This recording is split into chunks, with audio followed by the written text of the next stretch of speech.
जय हिंद, नमस्कार मित्रों। आपके YouTube चैनल आल एग्जाम क्लास में आपका स्वागत और बहुत बहुत अभिनंदन है। आप सभी को पता है कि सीआरपीएफ ट्रेडमेंट की आंसर की आ चुकी है और सभी ने देख भी ली होगी और किसके कितने नंबर आ रहे हैं ये भी पता चल चुका है। ठीक है, तो अब लग जाइए दिल्ली पुलिस की तैयारी में। यानी आज प्रैक्टिस सेट 10 हम करने वाले हैं, जिसमें टॉप कितने 50 क्वेश्चन है। यानी 50 क्वेश्चन वो है जिनमें से आपके हर पेपर में 2 या 3 क्वेश्चन छपने वाले हैं, मात्र 13 से 14 मिनट की इस क्लास के अंतर्गत। पहला क्वेश्चन आपके सामने, भारतीय संविधान के किस अनुच्छेद के अंतर्गत वित्त आयोग में गठन का प्रावधान है? वो कौन सा अनुच्छेद है वो आपको बताना है। तो पहला क्वेश्चन आपके सामने इसमें है अनुच्छेद 280 के तहत। अनुच्छेद कौन सा है? 280 के तहत। ये बिल्कुल सही होगा। ऑप्शन नंबर बी आपका इस क्वेश्चन के अंतर्गत सही है। अगला क्वेश्चन आपके सामने देखते हैं क्या कहता है। निम्नलिखित में से समय का मात्रक क्या नहीं है? समय का मात्रक क्या नहीं है? वो होता है प्रकाश वर्ष। ये नहीं होता है। ऑप्शन सी बिल्कुल सही होगा। निम्नलिखित में से कौन सा एक सुमेलित नहीं है? 3 तो सुमेलित है, इसमें सही है और एक नहीं है। वो आपको बताना है इस क्वेश्चन के अंतर्गत। यानी ऑप्शन डी सेल्सियस ऊष्मा की इकाई। ऑप्शन डी सम्मिलित नहीं है। आनंद मठ के लेखक कौन है? सभी को पता है कि आनंद मठ पुस्तक है, उसके लेखक का नाम क्या है? Bankim Chandra Chatterjee. Option number B बिल्कुल आपका सही और सटीक उत्तर इस क्वेश्चन के अंतर्गत क्या होगा। ठीक है, एक बार लाइक जरूर कर देना। भूदान आंदोलन किसने आरंभ किया था? किसने किया था उनका नाम आपको बताना है। गांधी जी, जयप्रकाश, विनोबा भावे, मनोहर। तो किसने किया था? Vinoba Bhave. Option number C बिल्कुल इस क्वेश्चन का क्या होगा? सही और सटीक उत्तर होगा। मेवाड़ प्रजामंडल की स्थापना किसके द्वारा की गई थी? ये राजस्थान से क्वेश्चन बनता है। तो किसने की थी? माणिक्यलाल वर्मा। ऑप्शन नंबर क्या होगा इसमें? ए बिल्कुल आपका सही और सटीक उत्तर आपके सामने होगा।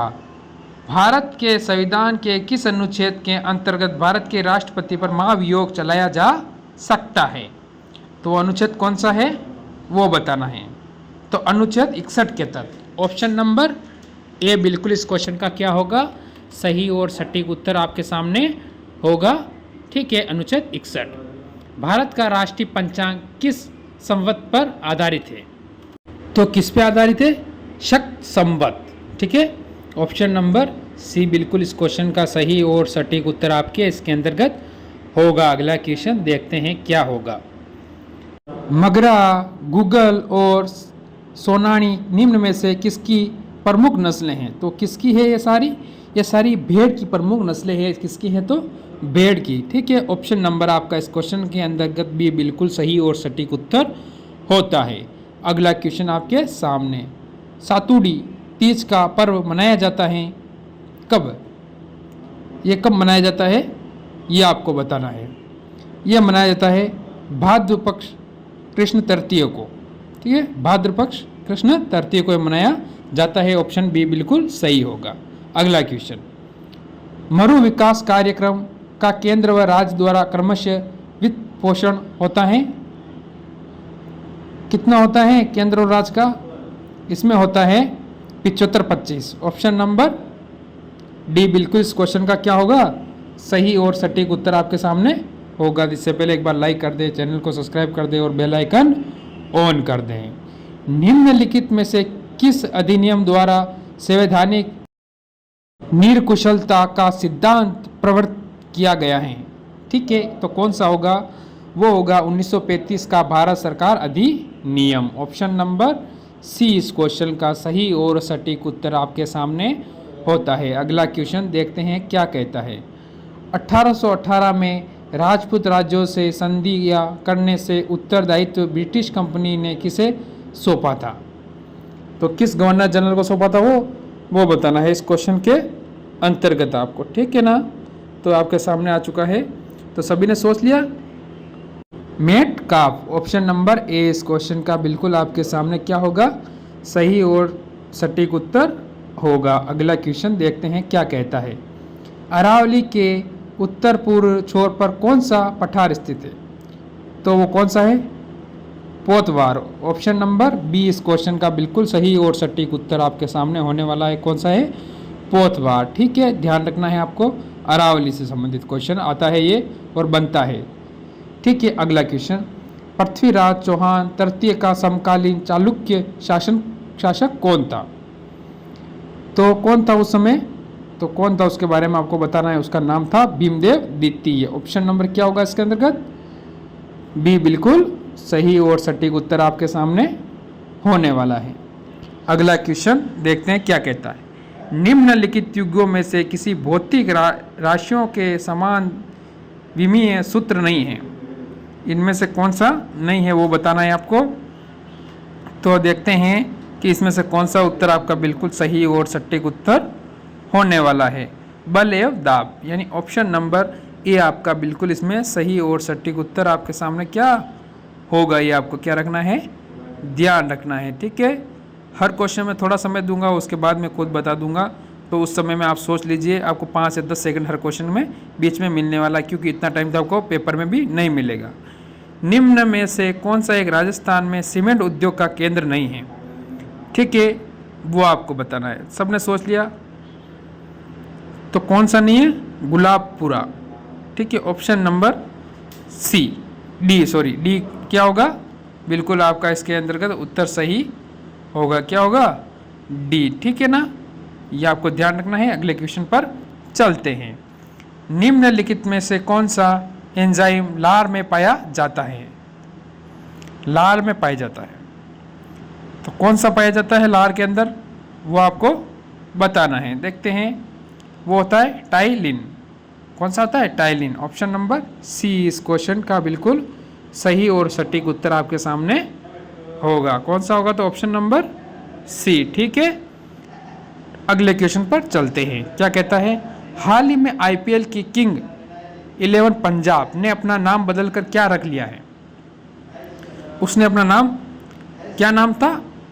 किंग 11 पंजाब था, तो उसने अब क्या कर लिया है? पंजाब किंग्स कर लिया है। क्या नाम कर लिया उसने अपना? पंजाब किंग्स अपना नाम उसने कर लिया, यानी ऑप्शन सी इस क्वेश्चन का आपका बिल्कुल सही और सटीक उत्तर होगा। भारतीय संविधान के किस अनुच्छेद में प्रोटेम स्पीकर शब्द का उल्लेख है? किसके अंतर्गत है, ये आपको क्या करना है, बताना है। ठीक है, तो इसका आपका कौन सा बिल्कुल सही होगा? ये क्वेश्चन आपको मैं SW के तौर पर देता हूँ। इसका उत्तर आप बताओगे इन तीनों में है या नहीं है, 4 में से या नहीं है या और है। ठीक है, हाल ही में यूरोपीय संघ के सबसे बड़े व्यापारी साझेदार के रूप में कौन सा अमेरिका से आगे निकला है? ये बताना है आपको। अमेरिका से भी आगे निकलने वाला है चीन। ऑप्शन नंबर क्या होगा इस क्वेश्चन के अंतर्गत? बी बिल्कुल आपका सही और सटीक उत्तर होने वाला है इस क्वेश्चन के अंतर्गत। उत्तरी गोलार्ध का सबसे लंबा दिन कौन सा होता है? उत्तरी गोलार्ध का पूछा है, ये आपको ध्यान रखना है। ठीक है, दक्षिण का अलग होता है, उत्तरी का अलग होता है, पूर्व का, पश्चिम का, सबका अलग अलग होता है। ठीक है, तो आपसे पूछा है उत्तर का, वो होगा 21 जून। ऑप्शन नंबर सी इस क्वेश्चन का बिल्कुल सही और सटीक उत्तर आपके सामने होने वाला है। होम रूल आंदोलन किसके द्वारा आरंभ किया गया था? किसके द्वारा किया गया था? बाल गंगाधर तिलक। ठीक है, ऑप्शन नंबर सी इस क्वेश्चन का सही होगा। वायु प्रदूषण से सर्वाधिक प्रभावित होने भारत का तीसरा शहर कौन सा बना है? ठीक है, होने वाला होना चाहिए, तो इसमें बेंगलुरु। क्या नाम है इसका? बेंगलुरु। ठीक है, ये आपको ध्यान रखना है। ऑप्शन नंबर बी इस क्वेश्चन का बिल्कुल सही और सटीक उत्तर आपके सामने होगा। अगला क्वेश्चन देखते हैं क्या कहता है। वनस्पति तेल के हाइड्रोजनीकरण में प्रयुक्त उपकरण हैं, तो ऑप्शन नंबर डी निकिल होगा। क्या होगा? निकिल। ऑप्शन नंबर डी इस क्वेश्चन का सही होगा। भारत की आज़ादी के समय कांग्रेस के अध्यक्ष कौन थे? उनका नाम था बीजी कृपलानी। ठीक है, ऑप्शन नंबर बी इस क्वेश्चन का बिल्कुल सही और सटीक उत्तर आपके सामने होगा। अगला क्वेश्चन देखते हैं। ठीक है, अगला क्वेश्चन आपके सामने, चौरी चौरा कांड किससे संबंधित है? कौन से आंदोलन से संबंधित है वो बताना है। असहयोग आंदोलन से संबंधित है, ये आपको ध्यान रखना है। ऑप्शन नंबर ए इस क्वेश्चन का बिल्कुल सही और सटीक उत्तर आपके सामने होगा। अगला क्वेश्चन देखते हैं। केवला देवी राष्ट्रीय उद्यान कहाँ स्थित है? वो कहाँ पर है? राजस्थान के अंतर्गत। केला देवी राष्ट्रीय उद्यान कहाँ है? राजस्थान। ऑप्शन नंबर ए बिल्कुल सही होगा। अगला क्वेश्चन, ब्रह्मा समाज का पारंपरिक नाम था क्या? क्या नाम था उनका प्रारंभिक नाम? ये आपको क्वेश्चन को मैं आपको SW के तौर पर देता हूँ, इसका उत्तर आप मेरे को क्या करेंगे? कमेंट करेंगे। ठीक है, अगला क्वेश्चन, राष्ट्रपति अपना इस्तीफा किसे सौंपता है? जो राष्ट्रपति होता है वो अपना इस्तीफा किसको सौंपता है वो बताना है। उपराष्ट्रपति को। किसको सौंपता है? उपराष्ट्रपति को अपना इस्तीफा सौंपता है राष्ट्रपति। आप ध्यान रखना है। कैबिनेट मिशन योजना के अनुसार संविधान सभा में कुल कितने सदस्य होने थे? कितने होने थे ये बताना है। आपको पता है 389। ऑप्शन नंबर ए इस क्वेश्चन का सही होगा। ठीक है, अगले क्वेश्चन पर चलते हैं। क्या कहता है अगला क्वेश्चन आपके सामने? IPv6 कितने बिट का एड्रेस होता है? कितने बिट का होता है? 128। ऑप्शन नंबर बी इस क्वेश्चन का बिल्कुल सही और सटीक उत्तर आपके सामने होने वाला है। अगला क्वेश्चन देखते हैं क्या कहता है। जिस प्रकार पुस्तक का संबंध छपाई से है उसी प्रकार कॉपी का संबंध किससे है? ये रीजनिंग का क्वेश्चन आपके सामने आ चुका है। कॉपी में क्या करते हैं? लिखाई करते हैं, यानी लिखते हैं। ऑप्शन नंबर बी बिल्कुल सही होगा। एक बच्चे ने पूछा सर रीजनिंग पढ़ाओ, दिया रीजनिंग का क्वेश्चन भी आ चुका है। संयुक्त राष्ट्र संघ का ध्वज महासभा द्वारा कब अपनाया गया था? उसके बारे में बताना है। तो 20 अक्टूबर 1947 को। ऑप्शन नंबर ए बिल्कुल इस क्वेश्चन का सही होगा। अगला क्वेश्चन आपके सामने, स्वतंत्र बंगाल की राजधानी कौन सी थी? मुर्शिदाबाद। ऑप्शन नंबर बी क्या होगा आपका सही सटीक उत्तर होगा? Option number B. ठीक है, अगला क्वेश्चन देखते हैं क्या कहता है। पंचायती राज के संस्थान के अधिनियम आय का स्रोत है वो क्या है? तो उसमें होता है, आप सभी को पता है कि क्या होता है, सभी के दिमाग में आ चुका होगा। सोचने का समय मात्र मैंने कहा है 5 से 10 सेकंड से ज़्यादा समय मैं दूंगा नहीं। तो होगा सरकारी अनुदान। ऑप्शन नंबर आपका क्या होगा? सी बिल्कुल सही और सटीक उत्तर होगा। अगला क्वेश्चन क्या कहता है। केंद्र राज्य संबंध में विवाद का एक कारण रहता है। क्या रहता है विवाद का कारण? राज्यपाल का पद। क्या रहता है? राज्यपाल का पद एक विवाद का कारण रहता है। ऑप्शन नंबर डी बिल्कुल इस क्वेश्चन का क्या होगा? सही और सटीक उत्तर आपके सामने होगा। आज का लास्ट और अंतिम क्वेश्चन, भारतीय संविधान की 6ठी अनुसूची के प्रावधान निम्नलिखित किस राज्य में लागू होते हैं? किस राज्य में होते हैं? त्रिपुरा। ऑप्शन नंबर ए बिल्कुल क्या होगा आपका सही होगा। तो कैसी लगी क्लास? अच्छी लगी हो तो एक बार लाइक करके शेयर करके चैनल को सब्सक्राइब करके बेल आइकन ऑन कर